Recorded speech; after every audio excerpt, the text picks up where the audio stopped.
Are you a podcaster? Maybe you've got that big idea and you're looking for a network to join. The multi-award-winning Ozcast Network can get your content to eyes and ears all over the world. Join now for the first month free, and you could be featuring this sound at the beginning of your podcast. Ozcast. Simply head to ozcastnetwork.com for details. Ozcast.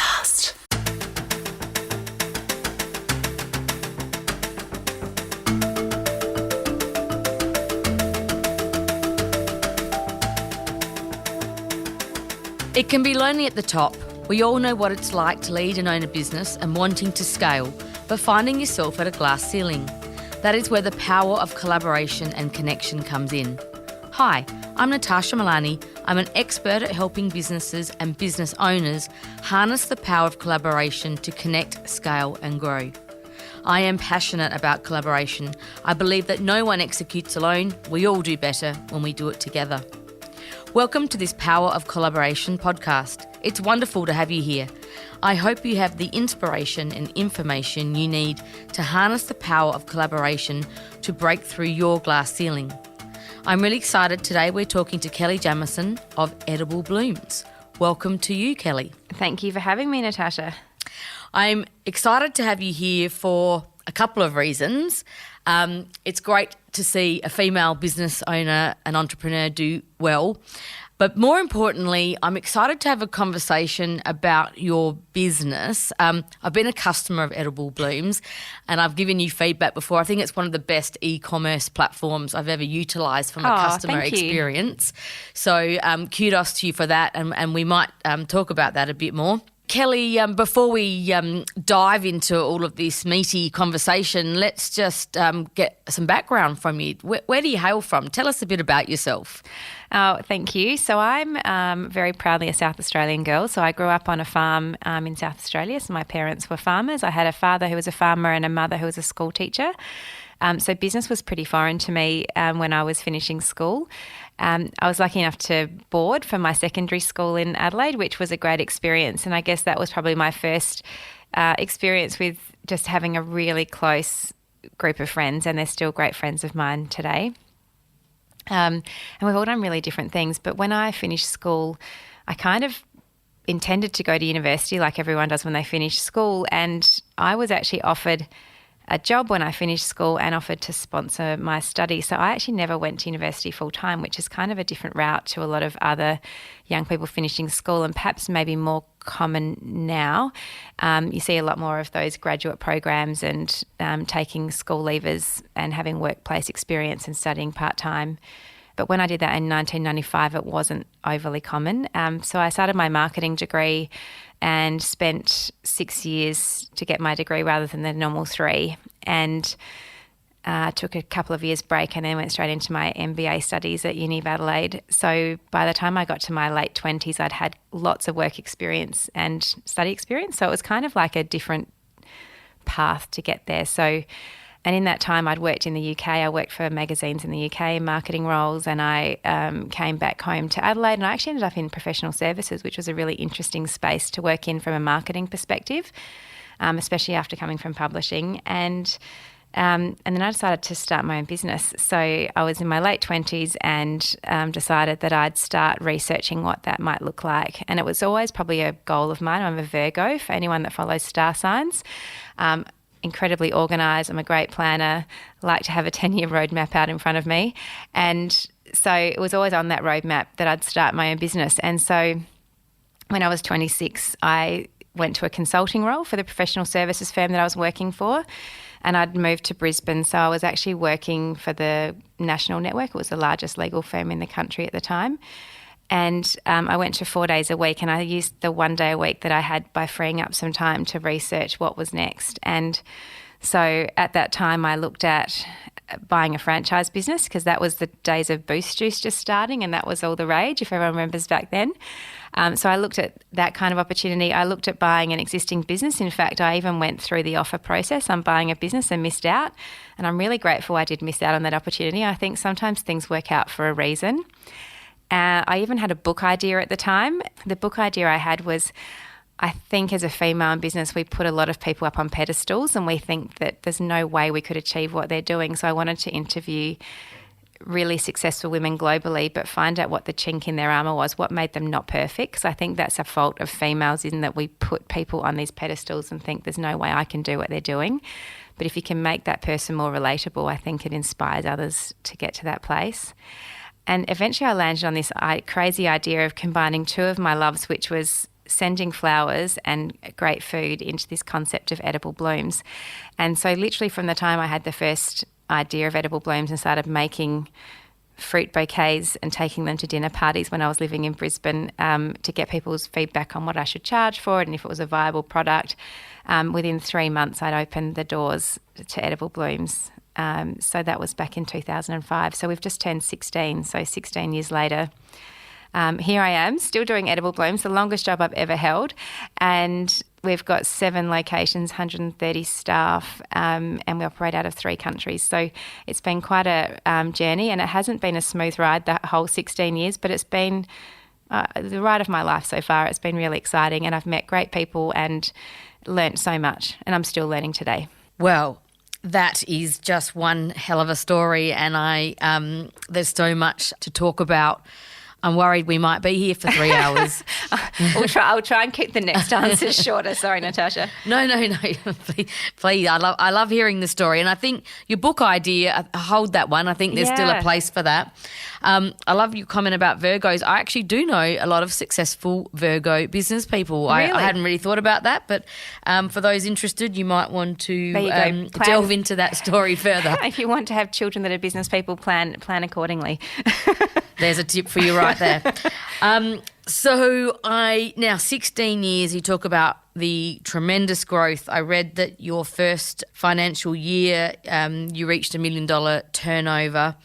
Obviously, there's been an evolution since then.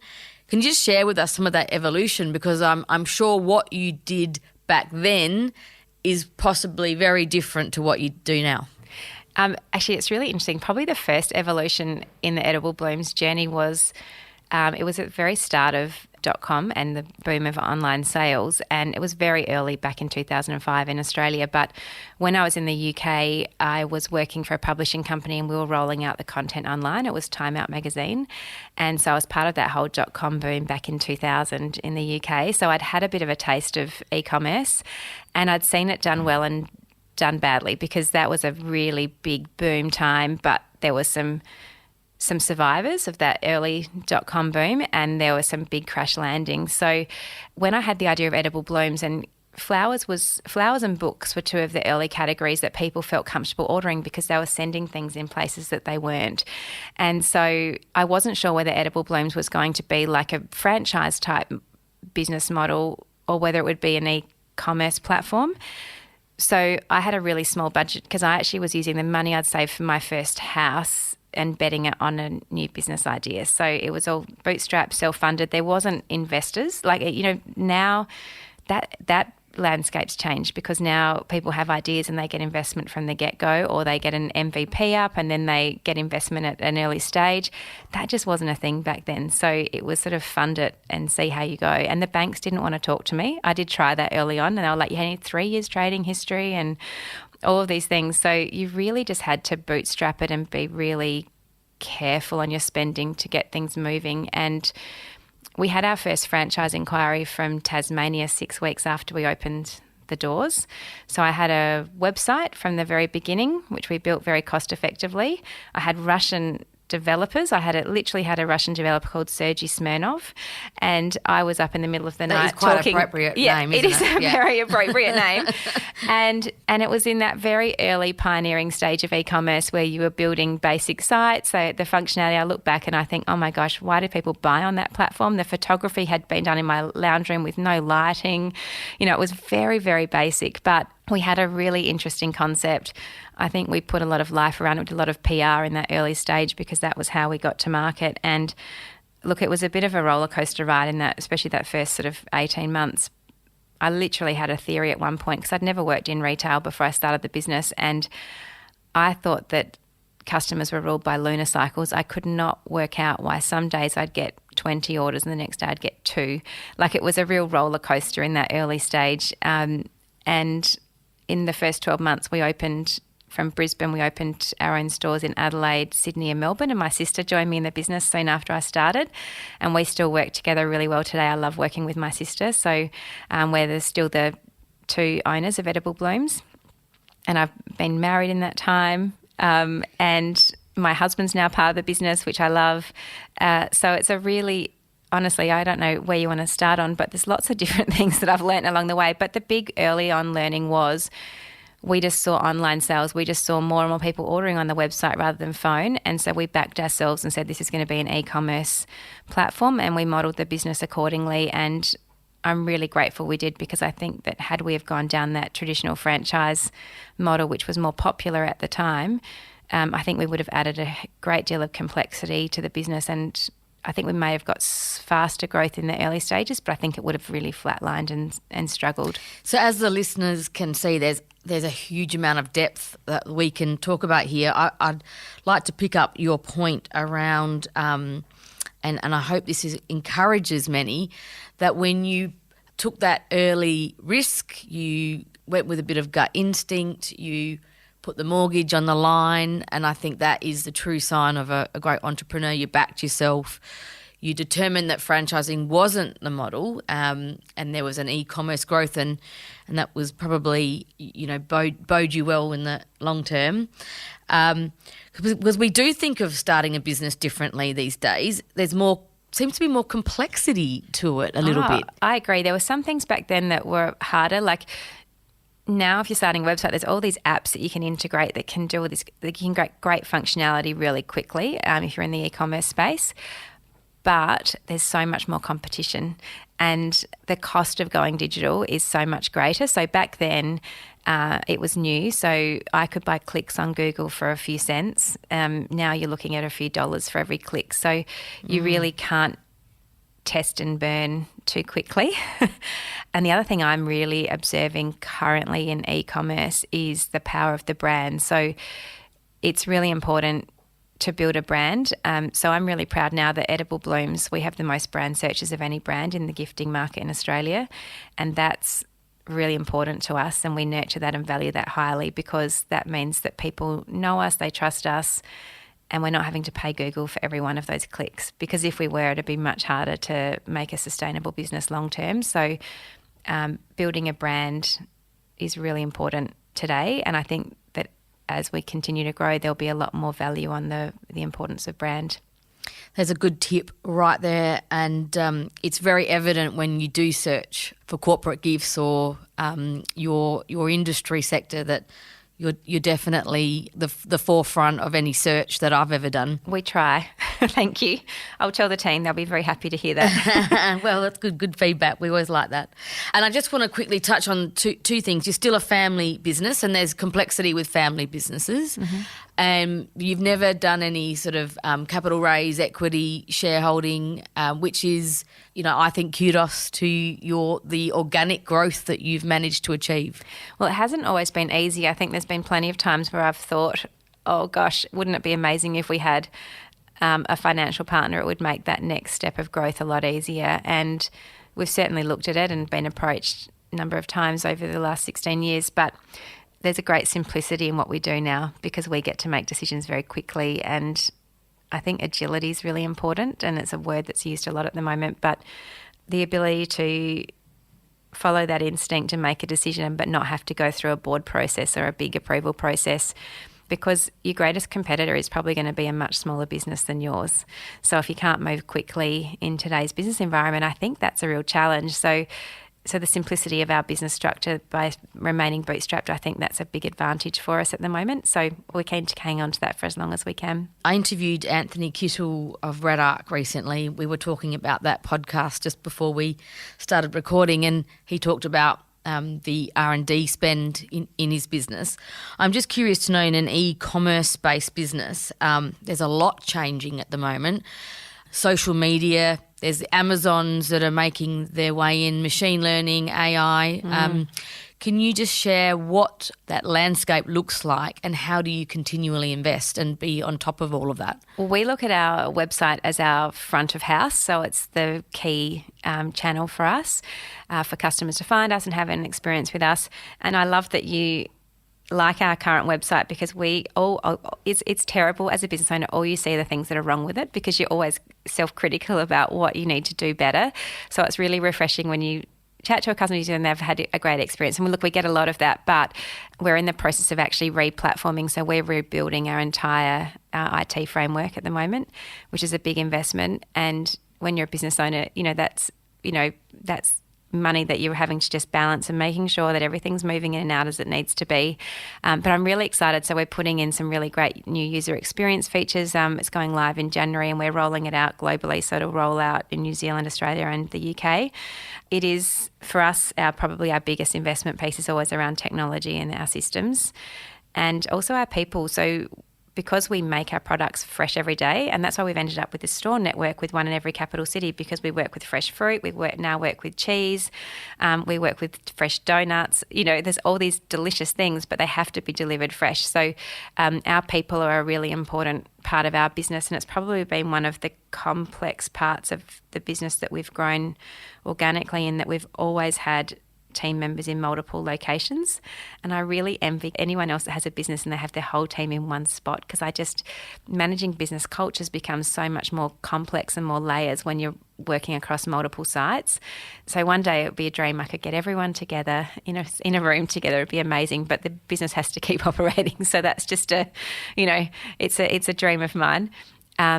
So for us, it's systems and people that are the two priorities of our business. Systems and people. That's a great insight there. I want to talk to you more about that production side now, because I think collaboration might come in here when you're talking about some logistics and those sort of partners. But just quickly, will your products ever be delivered by drones? Bit of a random question. I would love to have them delivered by drones. I have been watching drone evolution closely because it would be incredible.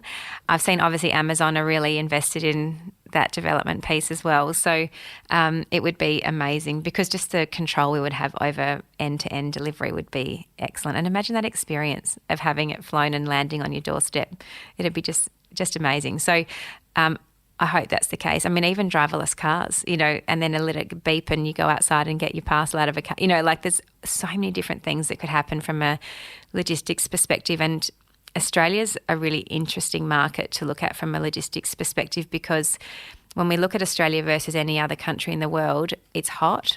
We're really spread out. So our population is we've got to cover the most area, and it's geographically spread with people. So the cost of delivery and the complexities in Australia are much higher than most other countries for that reason. So, so drones would be amazing.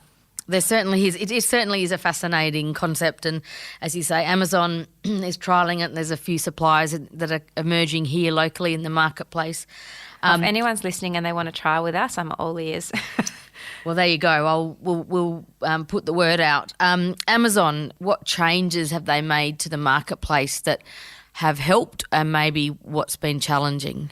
I honestly don't think Amazon helps brands. And if I'm being really honest, I don't think when you look at the history of Amazon, if something becomes too popular, they'll look at how they can actually own that channel.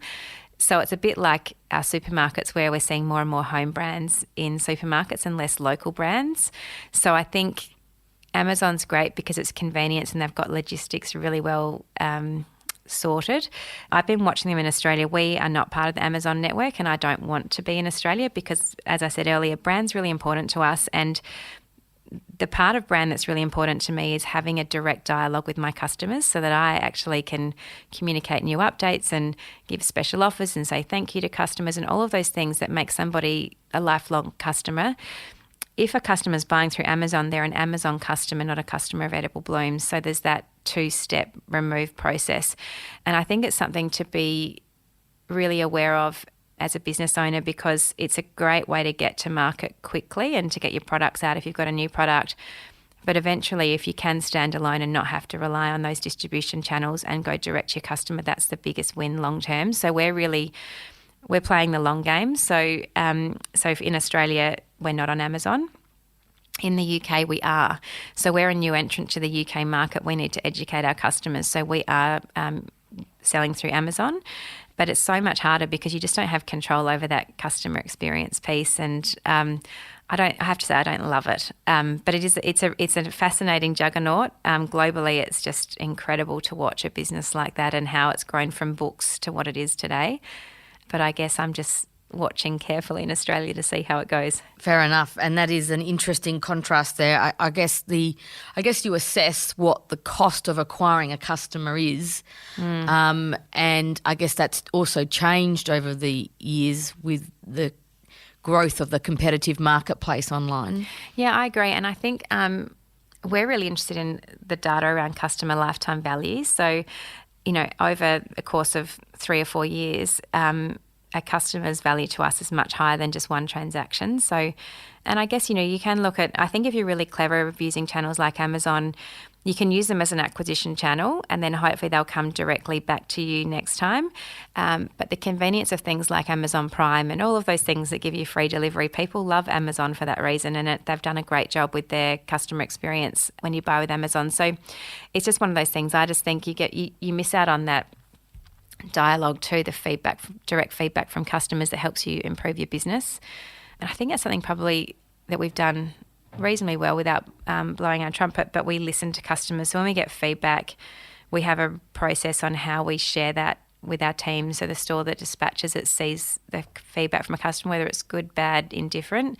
And we've managed NPS, Net Promoter Scoring, in each location.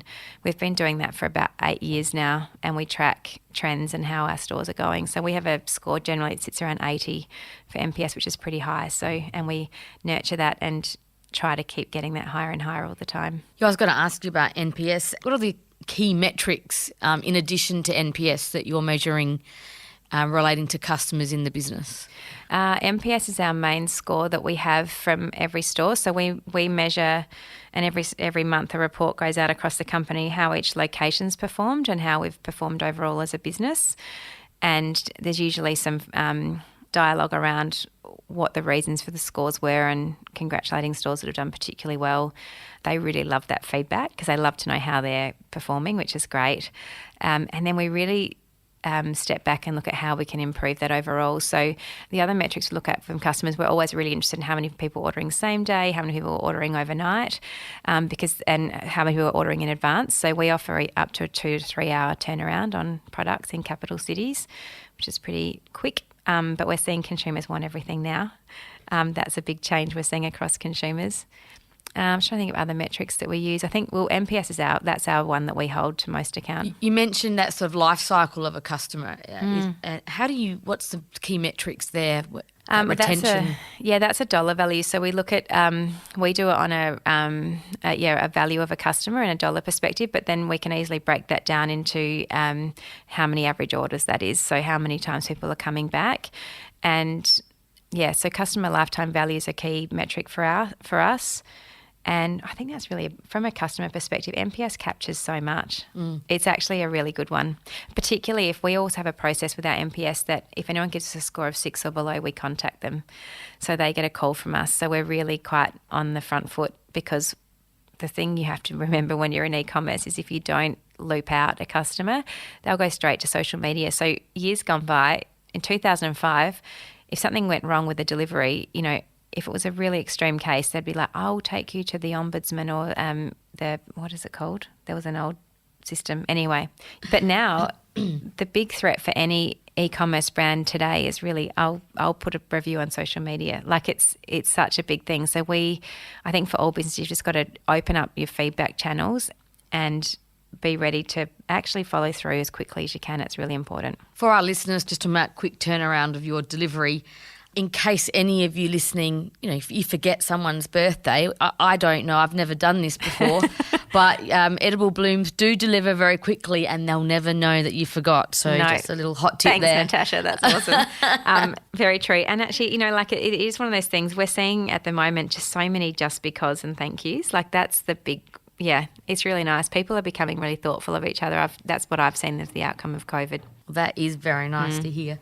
You touched on earlier that you work with perishable products. So let's delve into this sort of production side, which is unique because that makes logistics, I'm guessing, a little bit more challenging. Yeah. And we might go to my favourite topic of collaboration. So your logistic partners, your suppliers, I'm guessing that's one key. They are very key, yes. Yeah.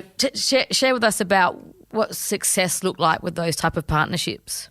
So, all of our courier partners are definitely key stakeholders in our business. They're partners. We do look at it as a true collaboration. So we're fully integrated with all of their systems. So we get real-time tracking through to customers. We can send out SMSs when things have been delivered, all of those sorts of things. So technology is amazing once you have great partnerships in place. Probably one of my best stories, and John, the state manager from Australia Post and Star Trek, will remember this maybe not so fondly at the time, because he was my first dealings with him years ago was we didn't have a Perth office at the time, and so it was Valentine's Day and we were sending all of the products Must overnight. be a busy day, that one. It is a busy day. I'm sure. And so we were sending, with Star Trek Express, we were sending all of our overnight deliveries. We sent them out the day before Valentine's Day to arrive in Perth. And as happens on those days, the worst nightmare, the plane had a malfunction and it was grounded. And so we got a call on the morning of Valentine's Day to say that our whole cage of products going to Perth was still in Adelaide. And this is quite early in the morning on Valentine's Day. And we were just almost high-fiving ourselves because everything had gone really smoothly. And that's always when you don't want to high-five yourself. It's like Murphy's Law. Don't get excited until the day is completed. So I picked up the phone, and this is the great thing about having terrific partners. So they were so responsive. We managed to get it on a flight. It landed in Perth early afternoon on Valentine's Day. And we'd always encouraged our team members to visit the depots of all of our couriers. So our manager at the time, we'd been over for a Perth Good Food and Wine show for a marketing exercise, and she'd actually spent time and visited the depot. She knew the team in person. So when the Adelaide office called Perth to say Edible Blooms have got Valentine's on board, they prioritised the unpacking on that plane that landed. They prioritised all of our parcels getting unloaded, sorted, and then every person in that depot in WA took parcels home in their personal vehicle and delivered them on their drive home that day. So we weren't able to get them all out. So if it was a city, like by the time this was happening, it was really around 4:00 in the afternoon on Valentine's Day. Not my ideal scenario, but what we were able to do was get most of them out, and then we knew which ones hadn't gotten out, so we could ring customers and say, look, we're really sorry this has happened. Some people were really unreasonable about it. That's, understandable. They'd booked it and it was a technical problem. We were doing everything we could to fix it, but we actually managed through that collaboration to get most of it out, and it was such a great effort from the team over. They didn't have to do that, but they cared about us because they had a personal connection with us, which was amazing. I guess that's a good example of that collaboration really being so powerful. And I guess that was a huge learning for your business. We now have a Perth office, so that will not happen again. It's almost like your equivalent of a product recall or something similar. Absolutely. And, it was so stressful that day, I remember, but we were also blessed because the time difference of Perth, because they were 2.5 hours behind. When we were alerted to it, we had that little bit of extra time up our sleeves, so that was a big blessing. And any other sort of stories of collaboration that you'd like to share, whether it's in the growth of your business or other partnerships like the one you've just described then? Actually, a really good one is the re-platform we're doing with our e-commerce system at the moment, and that's a really big decision for us to make, to choose a new partner, because that platform is all of our dispatch, all of our customer experience, all of the user experience when they're purchasing from us, speed. There's so many different pieces that go into that puzzle. And so I've found that exercise, and that's a really recent one, how helpful people are. And I really believe in that whole paying it forward. So when I knocked on people's door to ask about their experience with different platforms, they were really great at sharing their experience, what worked, what didn't. It helped us make a really educated decision about the right solution for us moving forward. And even yesterday, I had the e-commerce manager of another Adelaide e-commerce business in our office. They've just moved to the platform we're moving to, and she sat down, opened up her laptop, said this worked, this didn't, just so that we can be better prepared for when we go live. And it's that whole sharing. I think people are really open to share what has worked and what hasn't. And we certainly try to do that ourselves when anyone knocks on our door. But that whole piece of collaboration and supporting each other has been really critical for us. And I'll be able to tell you in January how successful that's been. But I definitely think we're in a much better place because we have reached out and asked others what their experience was. And with those technology partnerships you've talked about and you've talked about even with the logistic partners, where's the risk in terms of the IP as you're building these new systems? Can you just share a little bit? I guess this is, I don't want to say that it's a huge risk, but I'm sure it's something that you've considered. It is because with any kind of system, you can choose to go off the shelf and buy something that's already existed, which you don't own the IP of, or you can do a full custom build. And it's interesting because I was having this conversation with a new startup earlier this week, and they were wanting to go to a custom build at the beginning. And my personal position is I think that's a great way to spend a lot of money up front that you don't need to spend. You're much better spending the money on customers and engaging customers from the word go. So for any startup, I would really go down. There's so many great off-the-shelf platforms that you can use where you can get 80% of what you want there, faster, cheaper, and leave the money for customer-related things. So we've actually always used off-the-shelf web solutions and then customise key components around it. So we are going to another off-the-shelf system, and for me that's a risk decision because when you do a full custom build, if that developer that's done most of that grunt work, if they get hit by a bus, God forbid, no one else knows how to do that. It's really held, that knowledge is held by one or a small group of people. And what I'm seeing more and more is that people are seeing the agility of moving to a platform that's continually getting updated, continually getting new features on it. And there's some great platforms to look at. There's the Shopifys of the world. There's BigCommerce. There's Woo. There's so many. There's Wix. There's so many different platforms you can use, and it's just a much faster way to go to market. So we're building then. Moving to BigCommerce, and we're building some custom features that'll be a little bit of our IP around that. So that's the way I've approached it. I don't see the platform we're using as the true IP in our business. It's the vehicle to get us to our customers. I think that's an excellent insight. Already I've extracted an idea from your business that, you talked about. It's about systems, it's about your people. There's the culture, and you gave a great example of what happened in Perth earlier. That is your true IP, your secret sauce. Yeah. So talk about, if you could just share a little insight into how do you build a culture of that sort of dedication, passion, commitment of people in your business? What do you do to build that culture? Great question. And honestly, we're continually learning and improving all the time. When I first implemented values in our business, which was soon after we started, so we were very values-based from the very beginning, we had 11. And I soon learnt that I couldn't even remember all 11.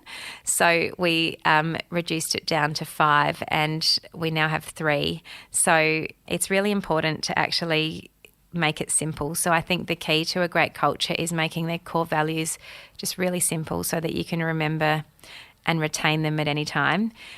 When anyone starts with us, they get a notebook. It has our values on it, and it has a letter from us about why our values are really important to us and what they mean to us as a business.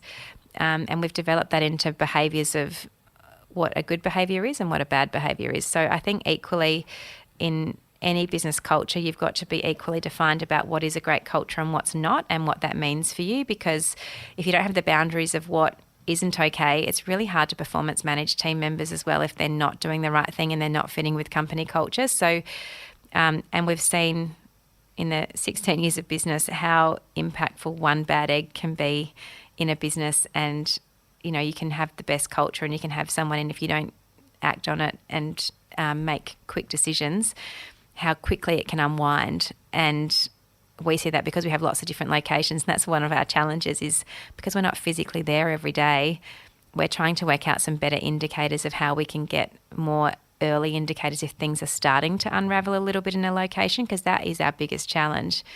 So we're working on a few new things around that at the moment, because the earlier you can act on something, the better it's easier to fix. So because there's no perfect sailing in any business. No, that's definitely a common theme across everyone I speak to. I've got 150 companies in the SA Leaders Network, and in the words of Andrew Downs, business is simple but not easy. So, but I like the fact that cultural piece, you talk about the behaviours and measure, so that you can be proactive about finding where the gaps may be. And I think the other part of culture that I didn't touch on is that it needs to be really consistent with you, like the owner of the business. So you can't have a culture that's not true to you. So the culture has to reflect the founders or the leaders of the business really honestly, because otherwise it's never going to work. Good tip. Authenticity. Yeah. And I think that's certainly, we see that with all of our younger team members that come through, like the authenticity and honesty is so important to them. So yeah, it's really interesting managing that across different demographics and age groups and all of those other things. So yeah. I read in an interview you gave online that you had 5 strategies for success. 1 was positive attitude, and that comes shining through with you.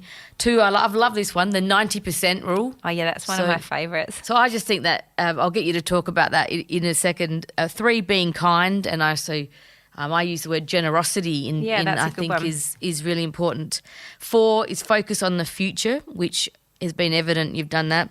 And 5 is live by your values. We just talked about that. Just quickly explain the 90% rule to those listening. Okay, that's a really funny one because I may be a Virgo and be good at planning, but I also like to move fairly quickly. And so I'm not a perfectionist, and I married a perfectionist. So we've had some really good debates in our household around my standards because I will move really quickly, and I'm really happy with 90% because when I look at completing something at 90%, the last 10% can take as long to do as the first 90.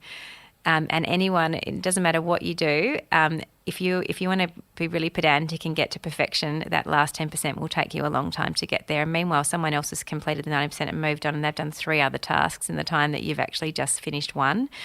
So I really believe firmly in the 90% rule. And in fact, I remember I asked my husband permission if I could talk about the fact that he teases me about being Miss 90.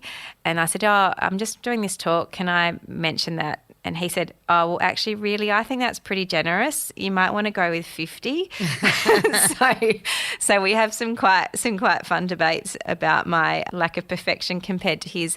And it definitely shows in our house renovations. It's much better that he manages all of those things because it's much higher standard when he's doing it.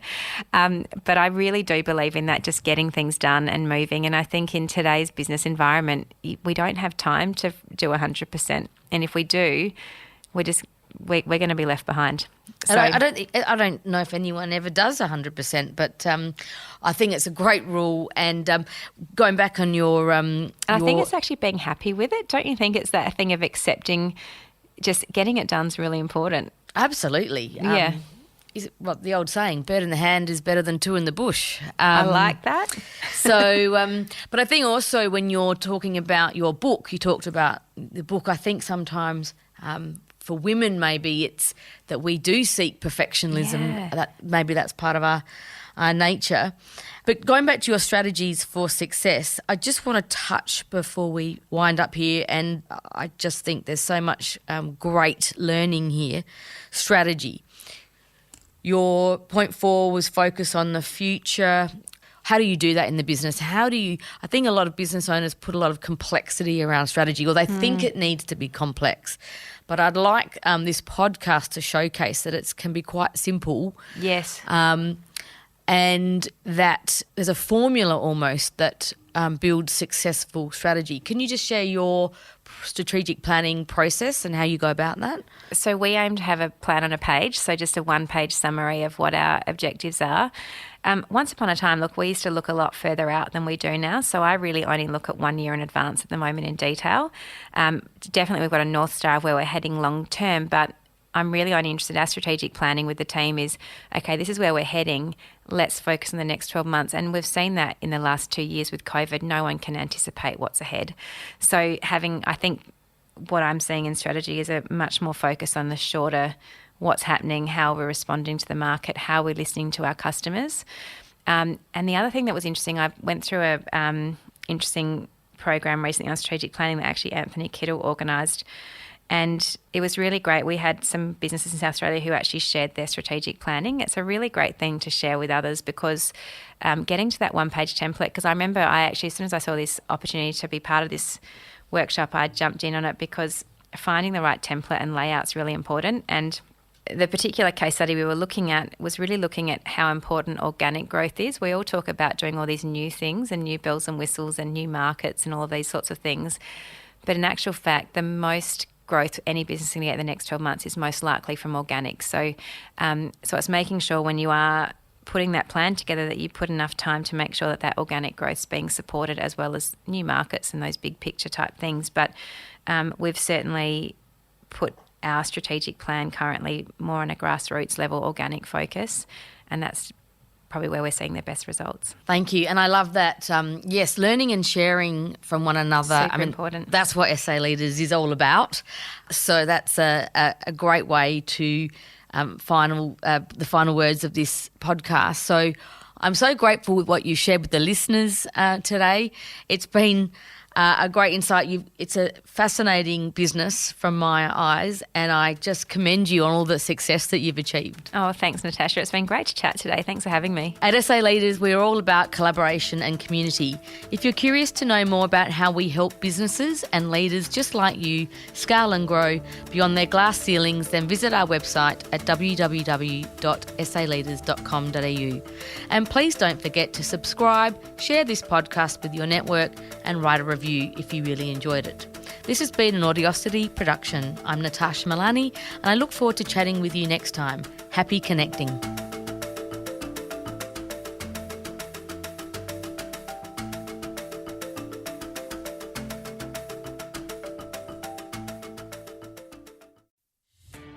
Are you a podcaster? Maybe you've got that big idea and you're looking for a network to join. The multi-award-winning Ozcast network can get your content to eyes and ears all over the world. Join now for the first month free, and you could be featuring this sound at the beginning of your podcast. Ozcast. Simply head to ozcastnetwork.com for details.